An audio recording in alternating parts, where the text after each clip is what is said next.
They laughed at Earth, not in secret meetings or hushed tones. No, the Galactic Empire laughed openly, boldly, across every system. Earth was a backwater mudball, weak, disorganized, primitive. They called it a blue stain, a joke of a planet barely worthy of extermination, let alone conquest. No one remembered who made first contact. Some say it was a bored scout from the Velari Dominion who stumbled across the planet while chasing a rogue trader. Others claim it was a diplomatic test, just to see if humanity could even form a sentence without drooling. Whatever the truth, the Empire didn't come in peace. They came with terms: surrender, kneel, serve. The usual demands they gave lesser species before harvesting them for labor and resources. Earth refused. That part still stings them, even now. They expected Earth's defiance to last a week, 2 at most. What could a bunch of tribal nations with barely unified governments offer against fleets that blotted out the sky?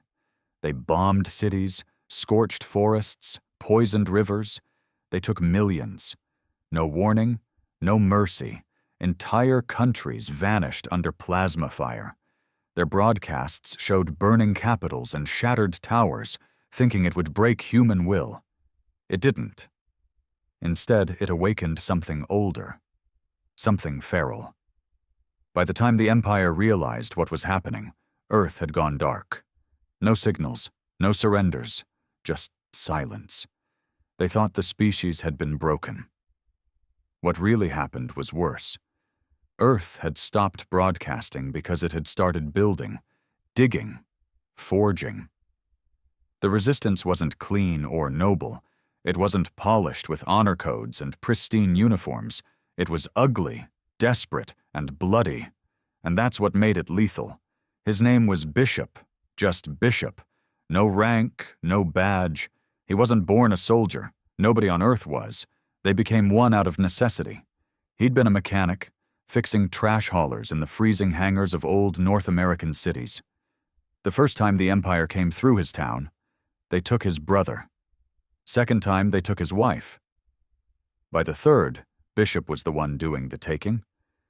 He moved like a shadow across the ruins, turning scrapyard machines into death traps, building crude pulse rifles out of scavenged components. Others followed. Not because he was charismatic. He wasn't. Not because he gave speeches. He barely spoke. They followed him because he survived. And he made sure his people did too. The Empire thought they'd invaded a planet. What they really did was cage a cornered animal and poke it too many times. Humanity didn't fight fair. They didn't care about rules of engagement. They used guerrilla tactics, chemical sabotage, psychological warfare. They hacked Empire drones using devices made from children's toys. They poisoned food supplies, hijacked dropships, turned prisoners into living bombs. And every time the Empire retaliated, they made the same mistake. They tried to break humanity through fear. But fear was a currency humans had long spent. 1 year after the invasion, Earth was still standing.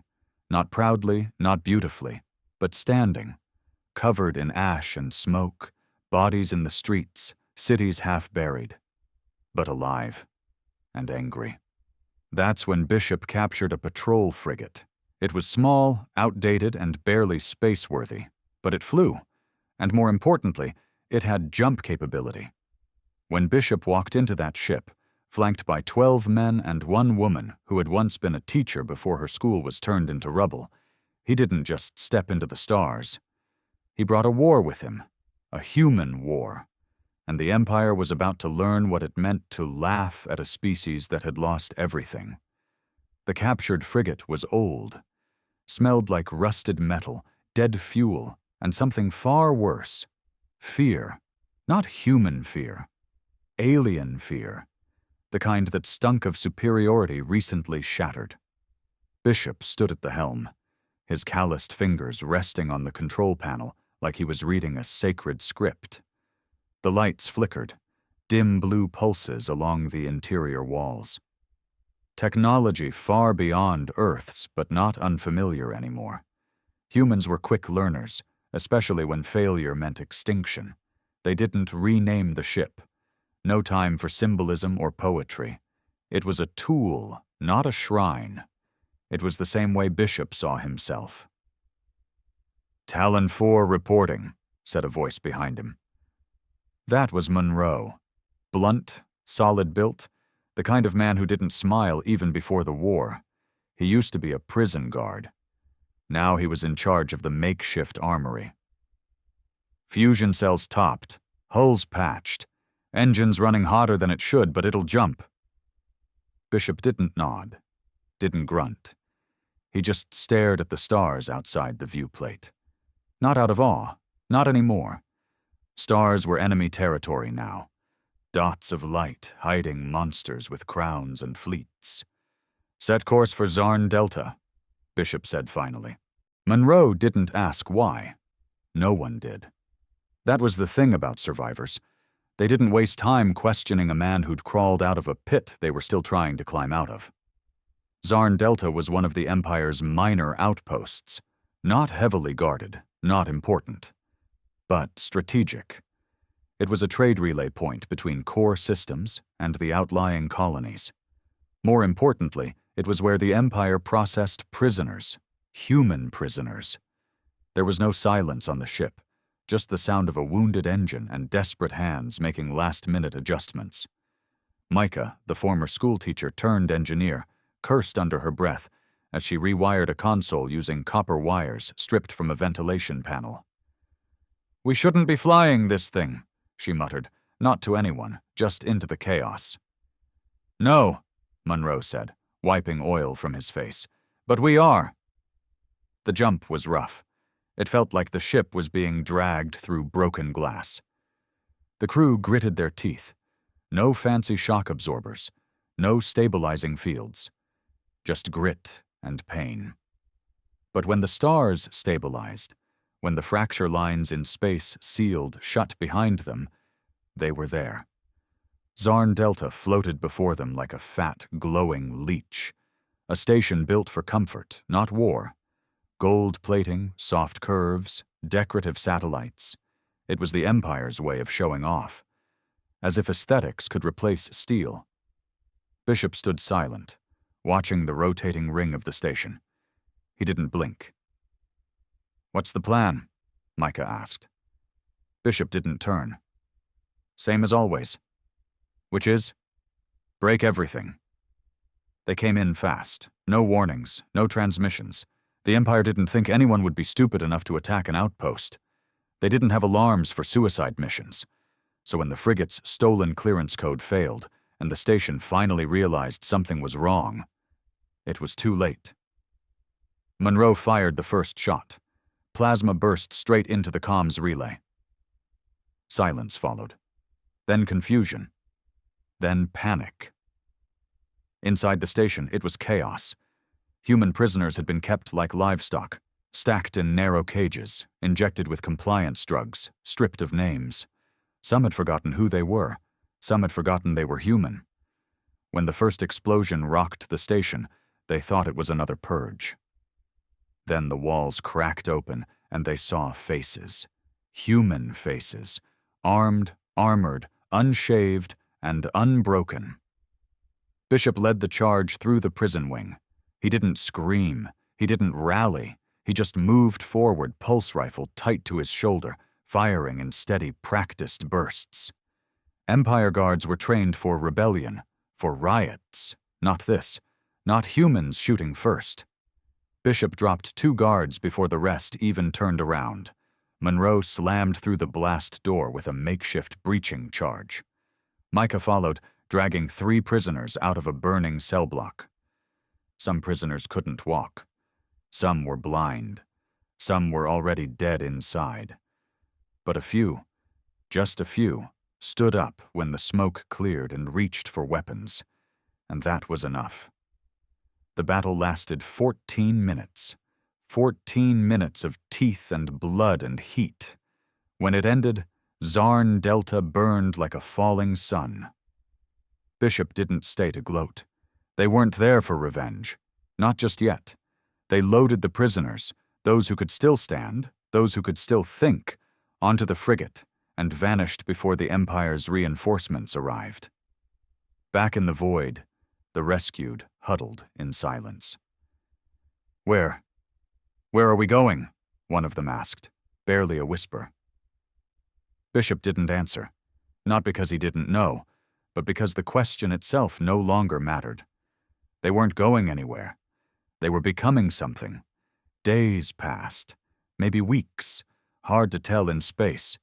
The frigate stank now, too many bodies, too little food. Every time they jumped to a new coordinate, they lost another piece of the ship. The air recycler wheezed like an old man dying. Monroe kept saying it was temporary, but no one believed him. They had no home. Earth was still under siege. They had no command, no support. What they had was a name now, whispered in fear across the Empire's comms. The Scourge, a rogue unit, unidentified, human, and dangerous. Empire patrols began tightening. Stations went into lockdown. Diplomats were recalled. Fear was good, but it wasn't enough. They needed more. So Bishop gave the order that changed everything. "We're taking a dreadnought," he said. The crew stared at him like he'd gone insane. He probably had. Dreadnoughts were the Empire's crown jewels, city-sized warships, carriers, fortresses. No human had even seen one up close and lived. Micah slammed her fist against the panel. "We're not ready. We barely made it out of the last jump alive." Bishop looked at her. Calm. Cold. "Then we die trying." Monroe, to no one's surprise, didn't argue. He just started loading munitions. They didn't tell the rescued prisoners. No point.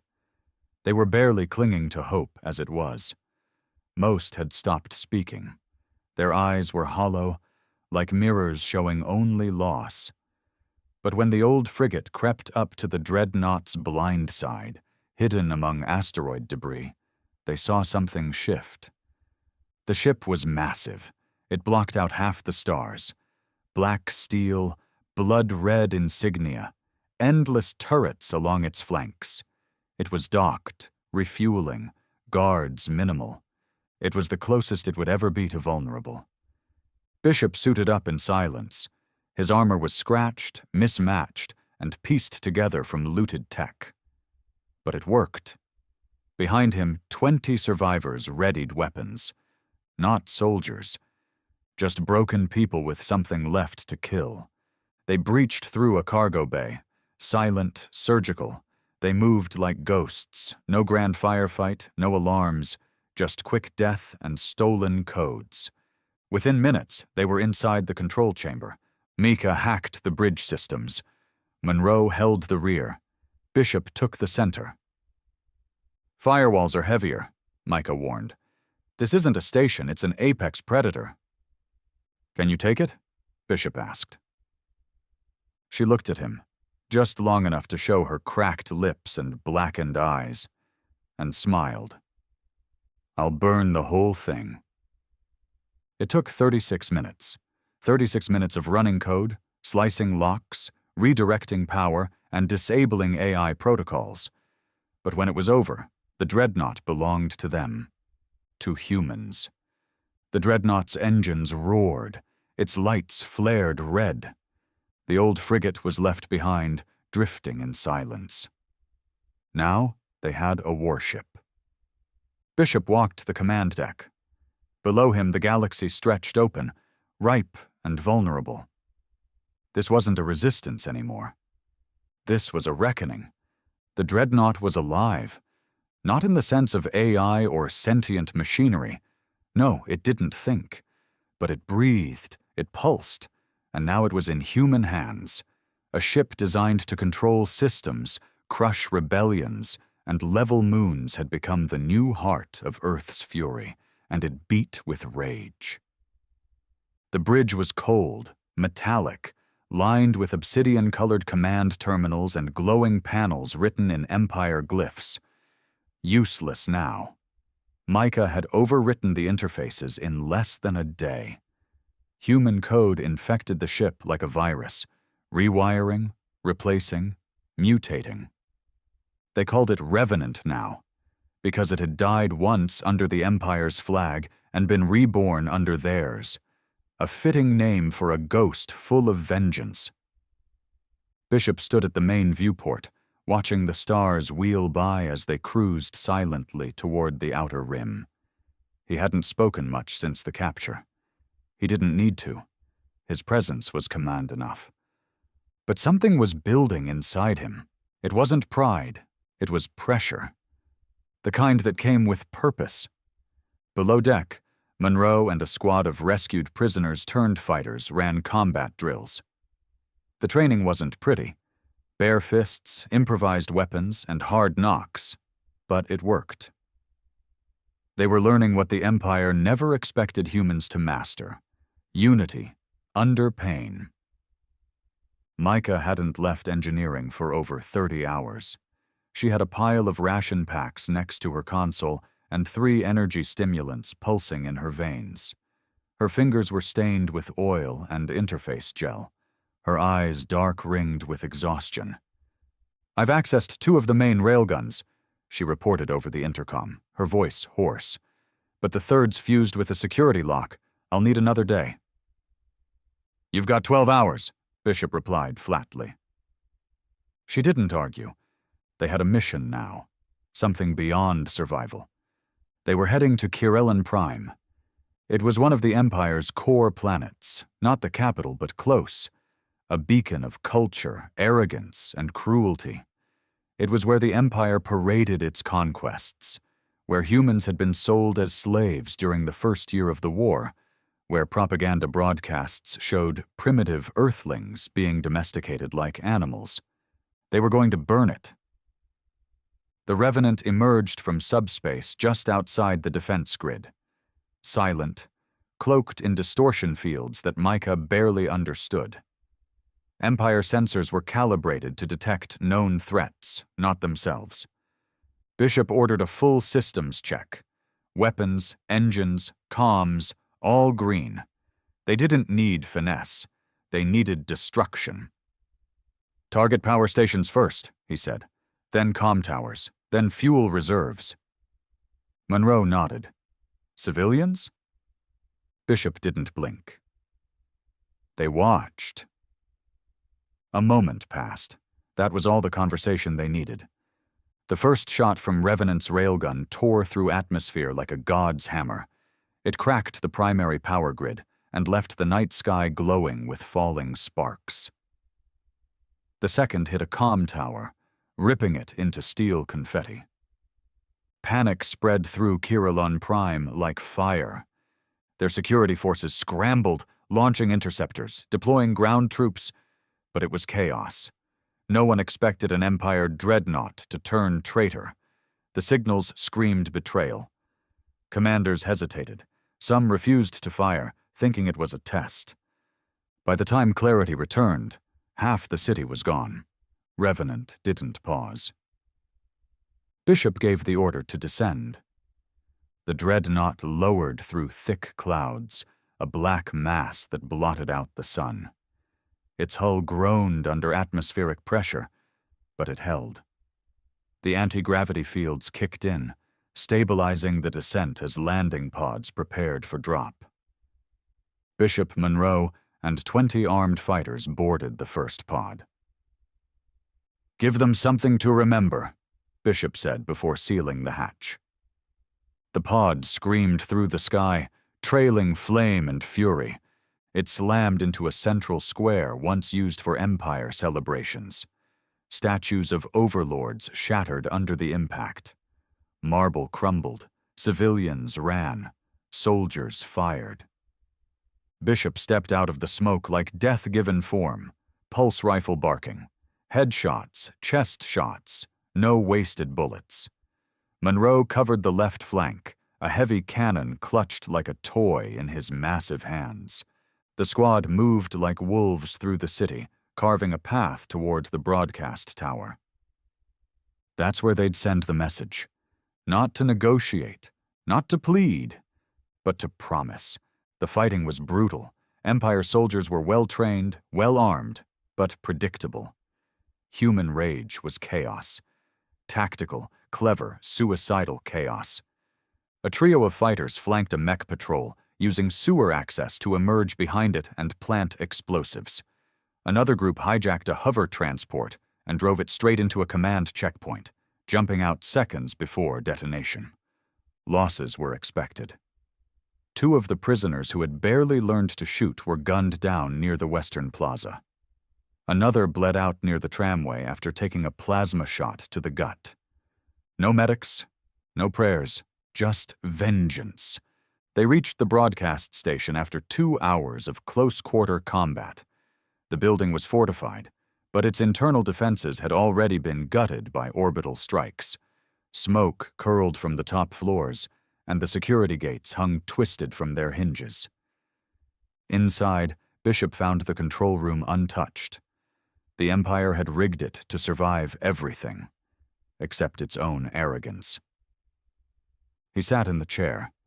The holocams activated. Monroe stood behind him, face hard.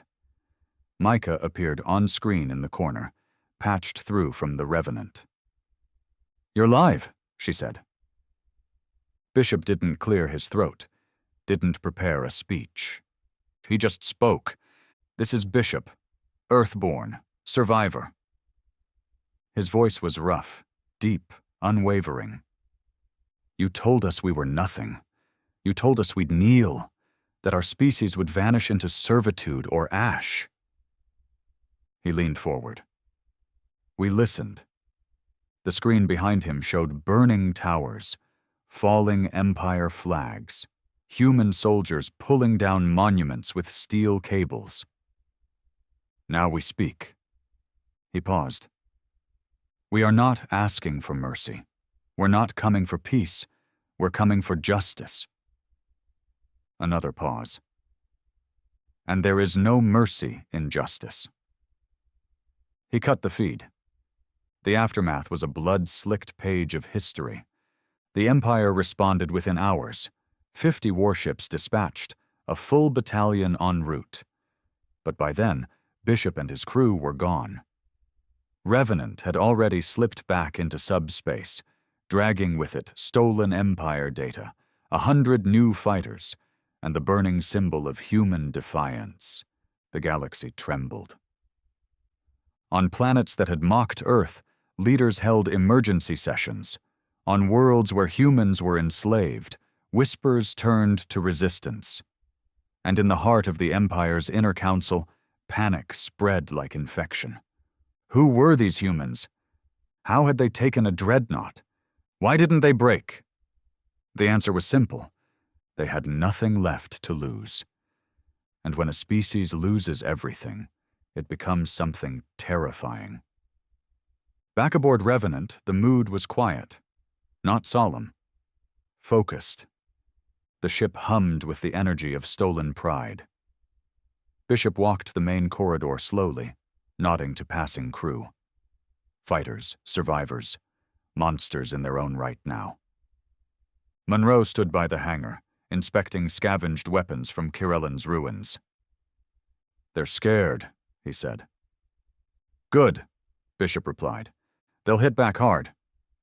"I know." Monroe paused. "We ready?" Bishop looked at him, eyes like carved stone. "We weren't ready when they came to Earth. We bled. We burned." He stepped past him. "Now it's their turn." They retaliated. The assault on Helen Prime hadn't just been a wound. It was an embarrassment. An entire world defiled by a species they'd declared inferior. By a stolen dreadnought, no less. That part enraged them most. A symbol of might repurposed into a ghost ship carrying Earth's defiance. Now they sent a fleet. 12 warships, 3 cruisers, a siege frigate. No less than 30,000 Empire soldiers across their holds, trained to erase what they called contamination. Bishop read the intelligence reports from the bridge of the Revenant. Empire data wasn't encrypted well anymore, not against Micah. She was chewing through their firewalls faster than they could rewrite them. "They're pissed," she said flatly, watching rows of intercepted comms scroll past her cracked display. "Command wants you alive. Or your head." Bishop didn't smile. "They're not getting either. The Revenant couldn't run forever. Fuel was finite. Systems needed repair. But Bishop wasn't planning on running. He was planning on making the Empire hurt. Deep Space System. Arax 9 was uninhabited by sentient life, but rich in mining stations, most of them automated.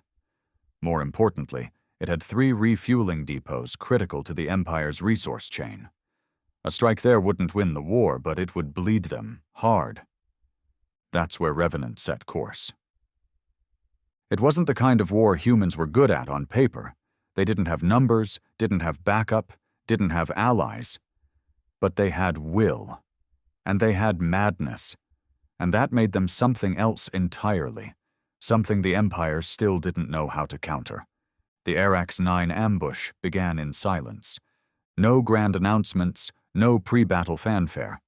Just the sudden, screaming descent of drop pods from low orbit. They punched into the largest refinery station with such force that the station's core sensors mistook the impact for asteroid collision. Bishop led the charge again. Helmet on, pulse rifle prepped, grenade launcher strapped to his back. He moved through the outer corridor of the station like a predator in a cage of sheep. Empire technicians scrambled for cover. Security bots engaged too late. The first room fell in 12 seconds.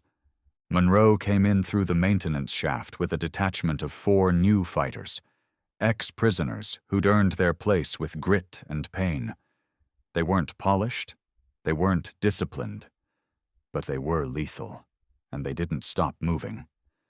The refinery's internal guards fell back toward the reactor core. They thought it was defensible. Bishop disagreed. He sent 2 of the new fighters through the vent systems with explosives. One didn't make it, shot through the rib cage by a plasma drone. The other, name was Hardin, if Bishop remembered right, got through and wired the fusion pipes. 30 seconds later, the reactor core was full of smoke, fire, and the remains of every Empire soldier who thought steel was safety. Bishop emerged from the smoke and gave the order to scavenge every scrap of usable fuel. They loaded the stolen energy cores into a repurposed cargo hauler and launched back toward the Revenant, just in time to see the horizon bend unnaturally. Micah screamed over comms, "Jump trace! They're here!" The Empire fleet had arrived. The space around Arax 9 bloomed with ships. The Empire didn't skimp on force projection. They were done underestimating humans. Bishop watched from the command deck as cruisers spread across the system like predators boxing in prey. "They'll pin us from all directions," Monroe said, arms folded. "Standard net maneuver. Force a jump, track the trace, then drop a null field." Micah chimed in, her voice tight. "And we can't jump blind. We haven't repaired the nav stabilizer." "So," Monroe asked, "what's the plan?" Bishop stared at the map for a moment, then pointed. "There." A small moon on the far side of the system, ice-covered. No settlements, no heat signals. "Hide?" Monroe asked, a little disbelief in his tone. "Trap." They set the bait with calculated desperation. Left a false trail, deliberate broadcast pulses showing jump instability, as if the Revenant had tried to escape and failed. The Empire took it. 3 warships peeled from the main fleet and followed the signals to the icy moon, weapons hot. What they didn't expect was what lay beneath the ice. Old mining infrastructure, abandoned by the Empire over a decade ago. But not dead. Bishop had studied the station maps in the hours before the assault. He knew the layout. More importantly, he knew how to weaponize it. They landed silently. Set charges. Wired the main shaft with explosives. Created kill zones and fallback positions. And then they waited. The first drop squads landed with arrogance. High-tier armor, auto-lock targeting systems, atmospheric walkers, Empire elite. Bishop gave no warnings. The first squad stepped into the entrance shaft and vanished in a burst of fire and screaming metal. The second was smarter, slower, but they were still predictable. The fight inside the station lasted almost an hour. A brutal, intimate brawl of close quarters. Pulse rounds, blades, blunt trauma. One of Bishop's men, Soren, was caught in a grenade burst and lost both legs. He kept shooting from the ground until he ran out of ammo. Then he used a broken pipe. By the time the Empire pulled back, half their landing force was dead. But they still had orbit. The Revenant was under fire now, its shields cracking, hull screaming under plasma barrage. Micah screamed into the comm. "We can't hold orbit. We need to jump." "We don't have the stabilizer," Monroe shouted. Bishop clicked in calmly. "Override the limiter." "That could fry the core." "Then we fry." They jumped, not cleanly, not safely.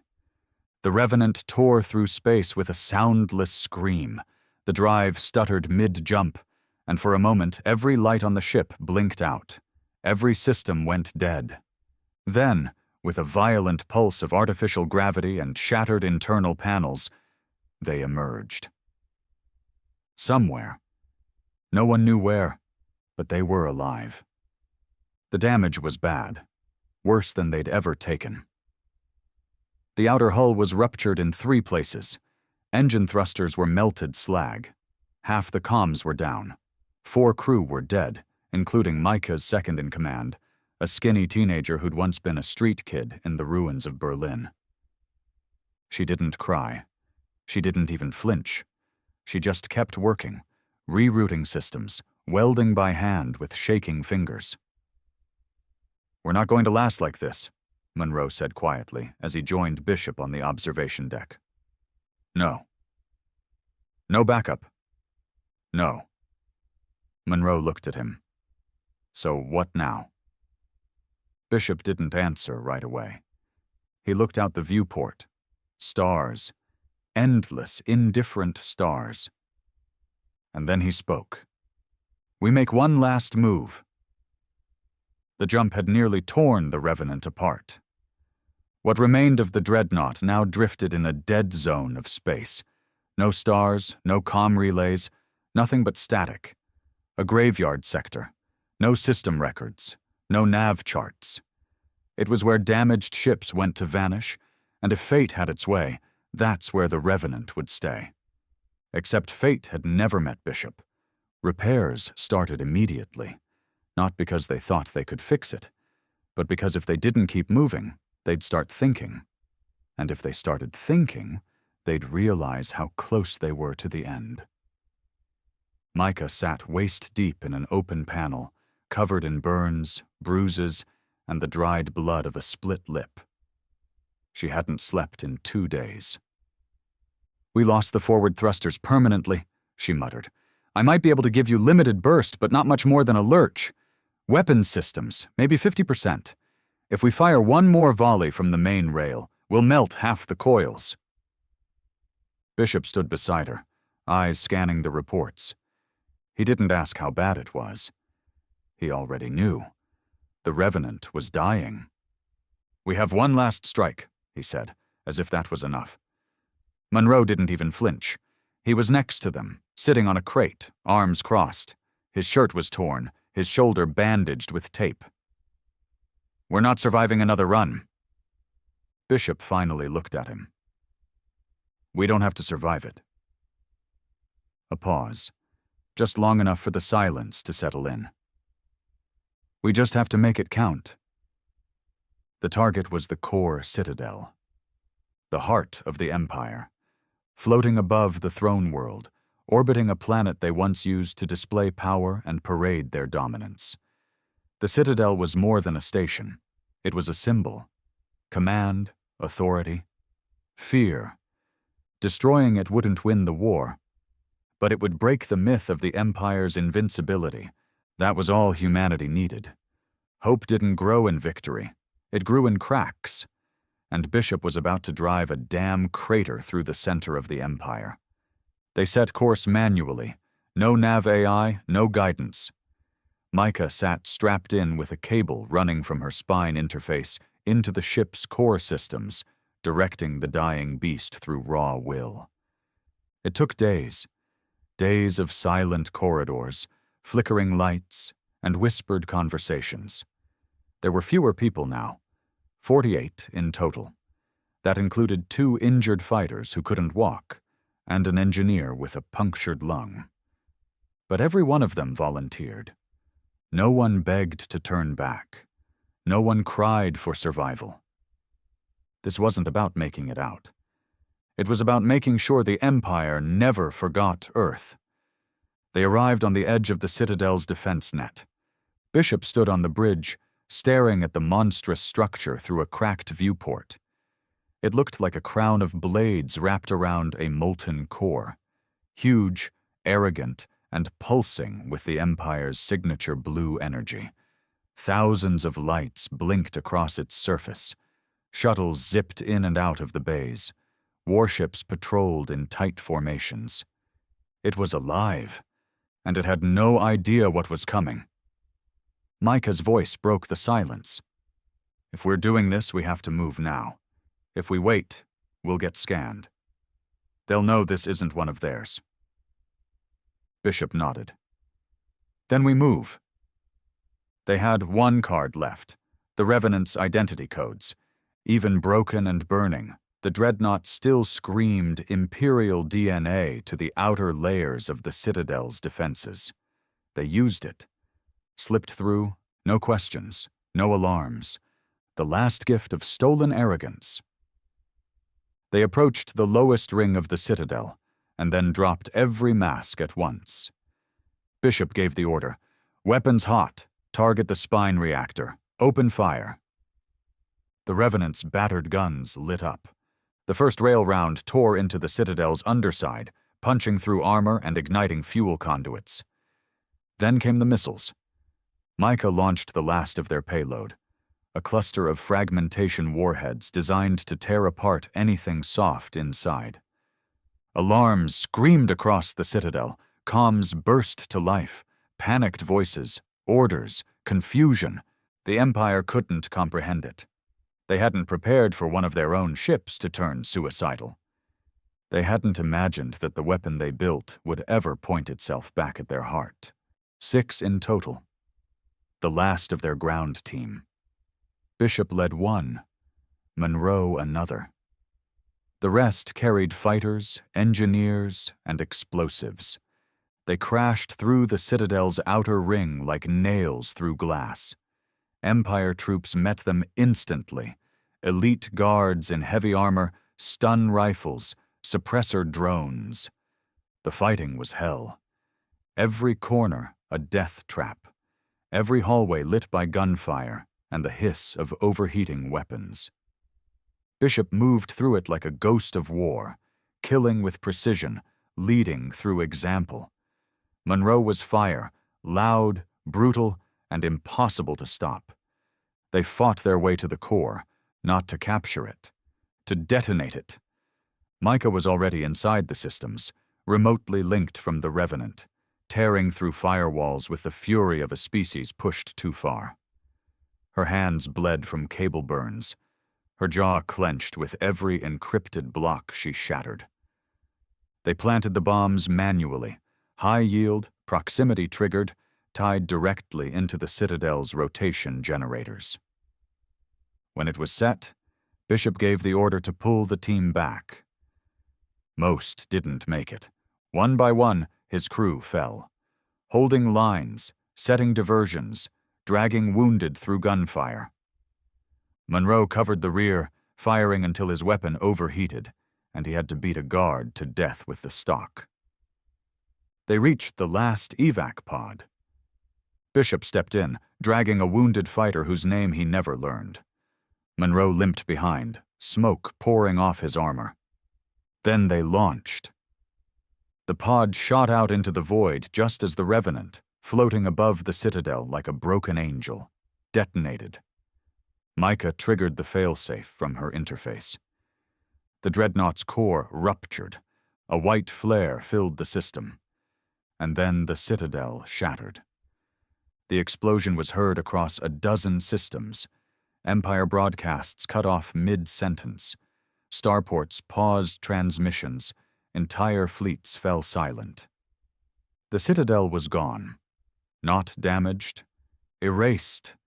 No one had done that. No one had dared to even try. Until Earth. The escape pod drifted for days. Inside, it was dark, cold. Air was thin. Monroe was unconscious. The wounded fighter didn't make it. Bishop sat in silence. He didn't pray. Didn't reflect.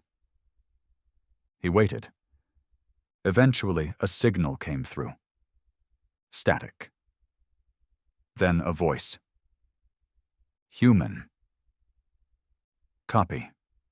Bishop, if you're out there, we saw it. The Citadel's gone. Then more. You're a goddamn ghost. They're retreating on Kurellan. You gave them fear. We're fighting again. We're winning. Bishop leaned back, eyes closed. Earth was still a joke to the Empire. But now they were laughing less, and bleeding more. The escape pod drifted for 9 days before a salvager unit from a rebel-linked trade vessel found them. The ship wasn't official resistance. It didn't carry flags, transmit codes, or bear any allegiance. But it was human. That was enough. They pulled Bishop and Monroe out of the pod like they were ancient relics. Bishop was still conscious. Barely. His skin was dry, lips cracked. He hadn't moved in hours. He just stared through the viewport, watching the stars pass by like he was trying to memorize them all before he died. Monroe wasn't breathing when they found him. They shocked him twice. On the third try, his eyes flew open and he vomited black fluid all over the med tech. He lived. Barely. The medbay smelled like rust and burnt gel. Old tech. Cheap fixers. But Bishop didn't complain. He sat up on the cot, still hooked to the IV bag, when the captain of the salvager came in. He was an older man. Real Earthborn. Skin like cracked leather. Cybernetic left eye flickering with static. He didn't salute, didn't speak right away. He just looked at Bishop like he was staring at a ghost. "You really did it," he said finally. Bishop didn't reply. The old man sat on the edge of the counter. "Citadel's gone, wiped clean. Empire's in chaos. There's a bounty on your head higher than any warlord in 3 systems." Bishop only nodded once. "Names?" the man asked, almost quietly. "What names?" Bishop rasped. "Your crew! Who else made it?" Bishop's jaw clenched. No one spoke for a long time. The old man stood. "They're calling it the Requiem Strike.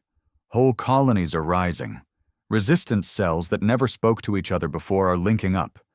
Even some alien fringe groups are watching, thinking maybe the Empire can bleed after all." He paused near the door. "You lit the match. Now everyone's waiting to see if you're going to burn the rest of the forest."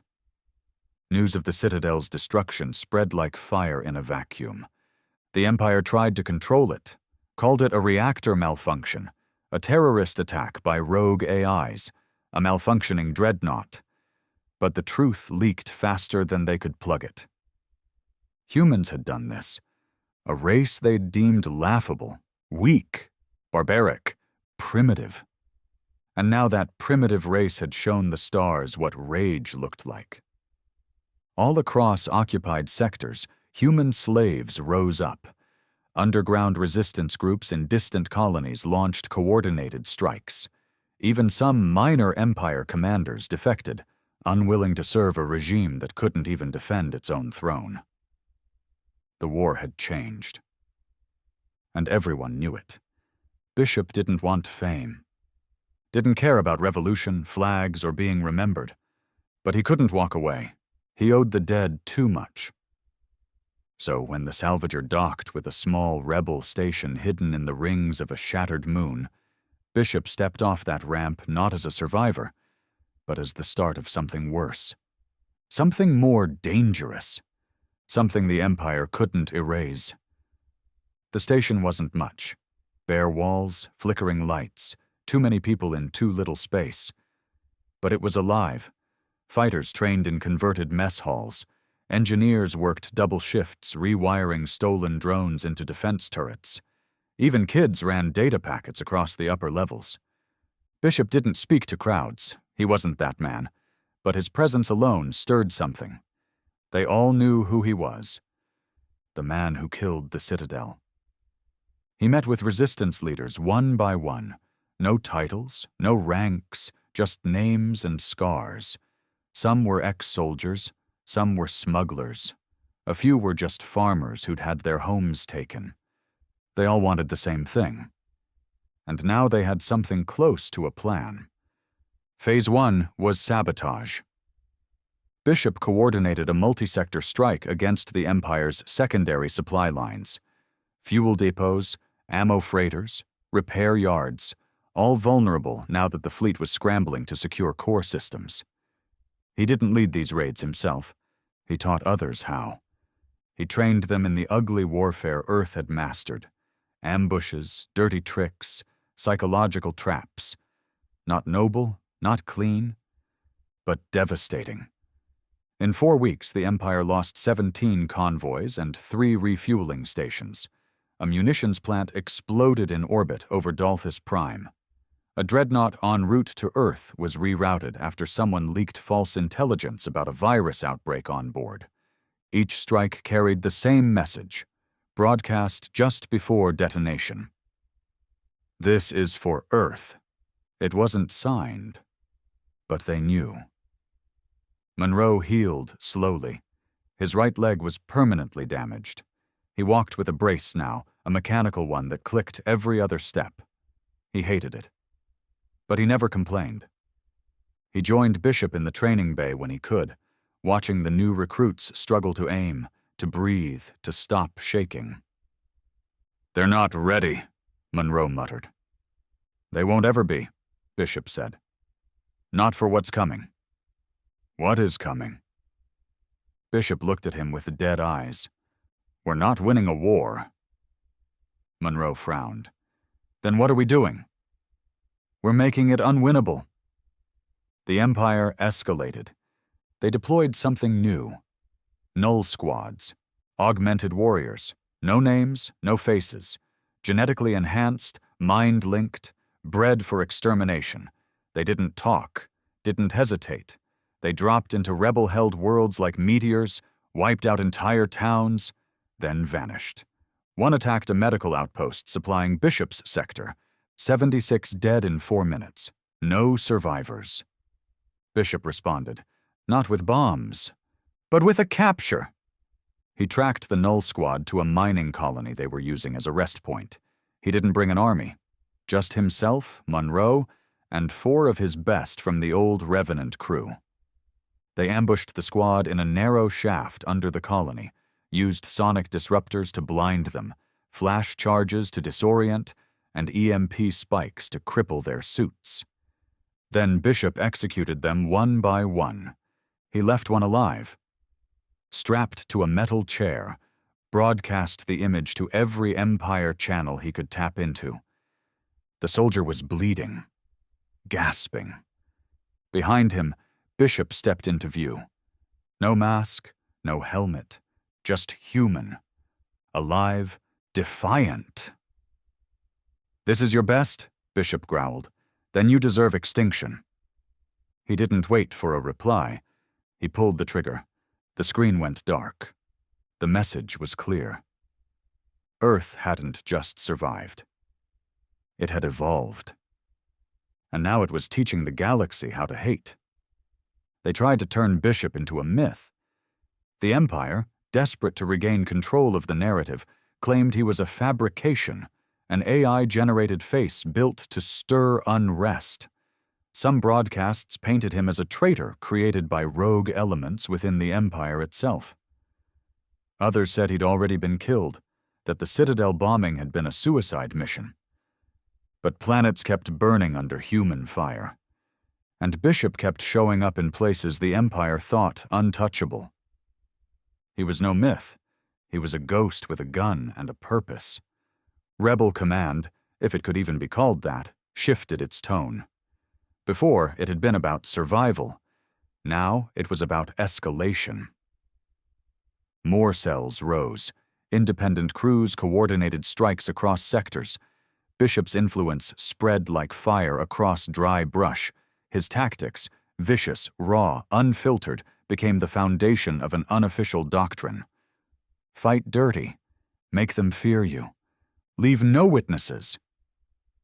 There was no anthem, no speeches, just a symbol etched into the hulls of stolen ships, scrawled on ruined walls, painted in the blood of fallen Empire soldiers. A cracked planet.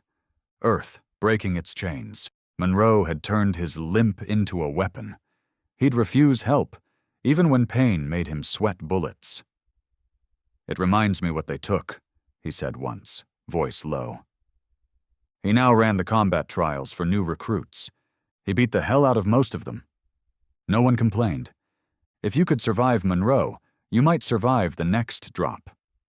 Bishop watched it all unfold with a kind of detached clarity. He wasn't trying to build an army. He was trying to spread an infection, something the Empire couldn't isolate, contain, or control. And it was working. But then came the massacre at Lithan 3, a rebel-friendly farming world, remote, sparse, civilian. The Empire descended without warning. They didn't use null squads this time. They used orbital cleansing. No ground troops, no broadcasts, just silence and fire. 3 minutes. That's how long it took to reduce the planet to glass. Bishop arrived a day too late. The ashes still drifted in the wind as he walked through the remains of a town center that had once flown a human flag. Children's toys melted into the pavement. A wedding ring fused to a scorched skeleton's finger.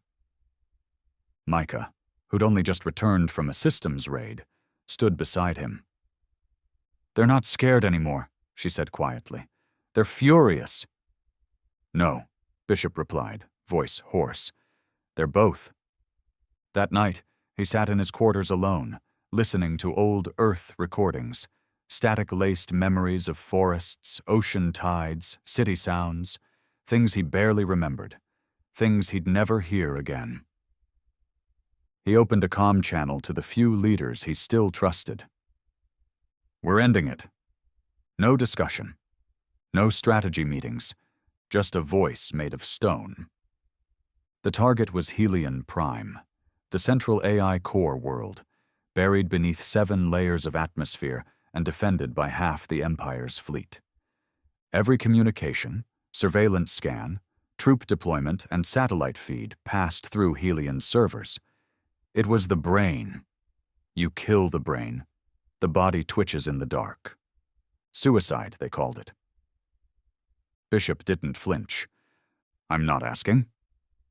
He gathered 40 ships, patched together, undergunned, half of them barely holding in place with duct tape-level repairs. It didn't matter. They had nothing left to lose. The fleet moved in 3 jumps, no formation, no synchronized arrival, just chaos. Just how Bishop liked it. They punched through the outer defenses in waves, leaving trails of wreckage and dead behind them. Micah led the electronic warfare units, frying comms, disrupting sensors, confusing defense satellites until they turned on each other. Monroe led the boarding crews, slamming through frigates and cruisers, killing anything that breathed Empire air. Bishop led the charge to the surface. His team, only 12 now, descended into the hellscape of Helen's upper atmosphere in a repurposed drop bomber. They didn't expect to return. None of them even said goodbye. The descent was brutal. Lightning storms tore at the hull. Acidic rain scorched the viewports. The ship rattled like it was held together by prayers and hate. When they breached the final layer, the AI Citadel came into view. It wasn't a city. It was a machine. Towers like fangs, lights pulsing with synthetic life, drones circling like vultures. They crashed through a wall and came in guns hot. The resistance was immediate. Turrets, security bots, atmospheric drones, all controlled by the same mind.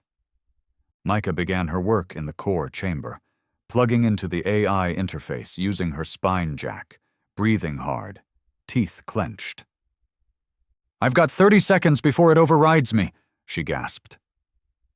"That's 20 too many," Bishop muttered, pulling her into cover just as a bolt of plasma torched the spot she was standing in. Monroe was already laying down suppressive fire, shouting orders, tossing shock grenades. The air stank of ozone, blood, and burning metal. Bishop stepped over a twitching drone and knelt beside Micah. "Can you kill it?" he asked. She didn't respond at first. Then, "I can erase it." "Do it!" It took 12 seconds. The lights in the chamber flickered, then died. Then returned, red, pulsing. Alarms went dead. Drone eyes shut down mid-flight. Then, nothing. Just silence. A silence the galaxy hadn't heard in generations. The brain was dead. But the price? Everyone in the chamber died. Except Bishop. Micah's final breath was through blood-flecked lips as she whispered, "We burned their gods."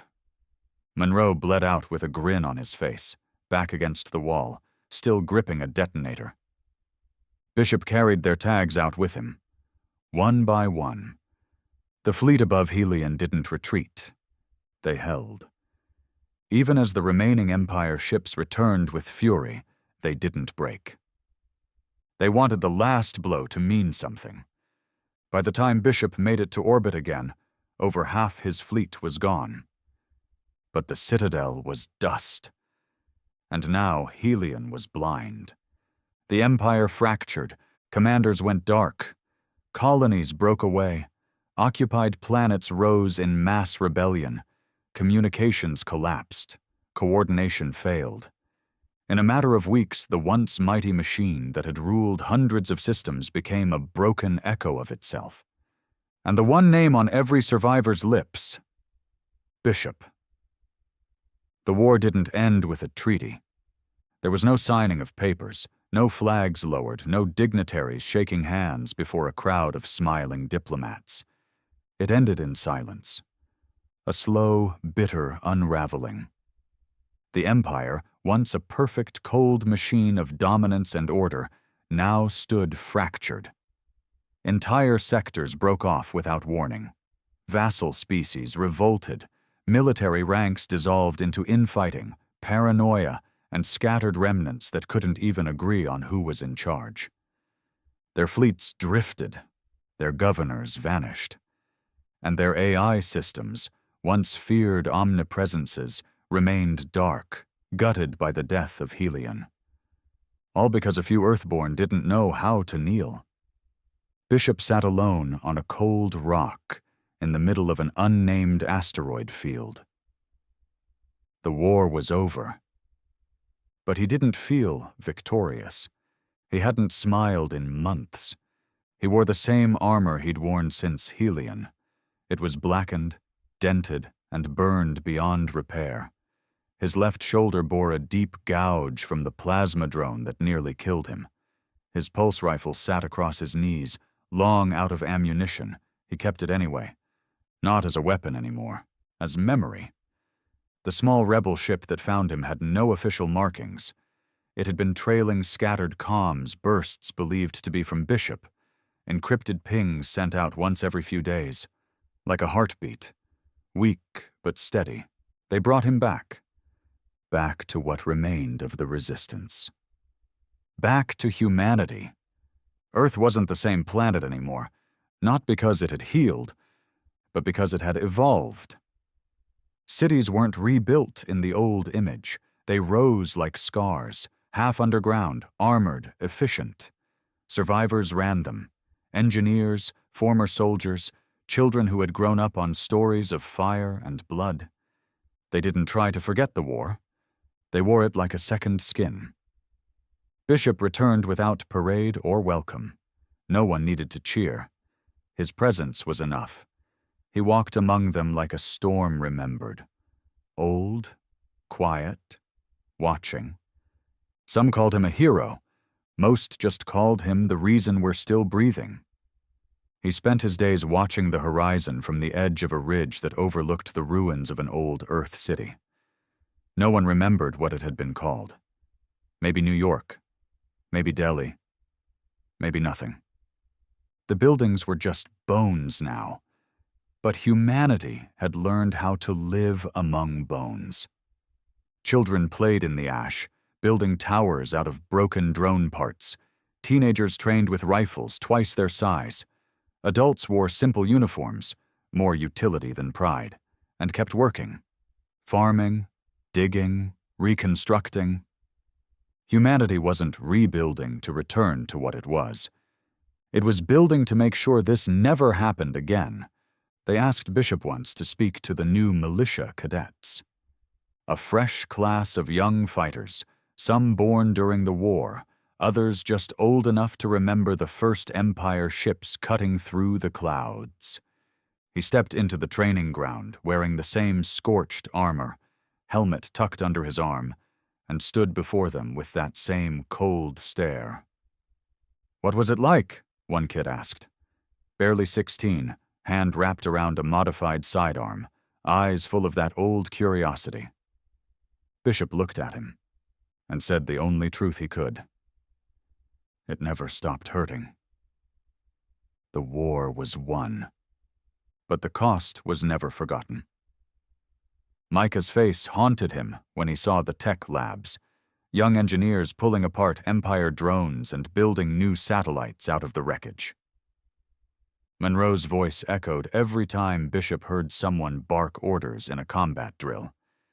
Even the nameless, those he'd lost and never had time to remember, lived on in every scarred street, every patched hull, every tattooed name inked on fighter pilot arms across the new rebel fleet. The fleet had a name now. The Revenants. Ships crafted from broken parts, held together with desperation, and painted black with the symbol of Earth, the cracked planet. And Bishop? He refused to lead them. He didn't want command, he didn't want statues. But he gave them one thing more powerful than speeches. He gave them permission to keep fighting. To never forget that Earth had been mocked. That it had been left to burn. And that in return, humanity had set the stars ablaze. Years passed. The Empire became myth. Some small remnants tried to rise again, isolated systems claiming old titles, trying to piece together power. But the galaxy had seen what happened when humans got angry. No one dared test that again. Other species came to Earth, not as conquerors, but as equals. Broken races that had also tasted the Empire's heel. Now they sought what humans had found. Fire in the ashes. And Earth gave it freely, not as overlords, but as survivors. Bishop aged slowly. Not because of miracle drugs or medtech, but because the hate had refused to let him rest. Until one day, it finally did. They found him sitting in the same spot on the ridge, rifle across his knees, eyes closed, breath still. The wind had coated his armor in dust. He died the same way he lived, watching, waiting, refusing to run. They didn't bury him in the ground. They set him into orbit. A black coffin, no name, no broadcast, just drifting above Earth, just like the Revenant had once hovered over Kurellan before it turned the sky red.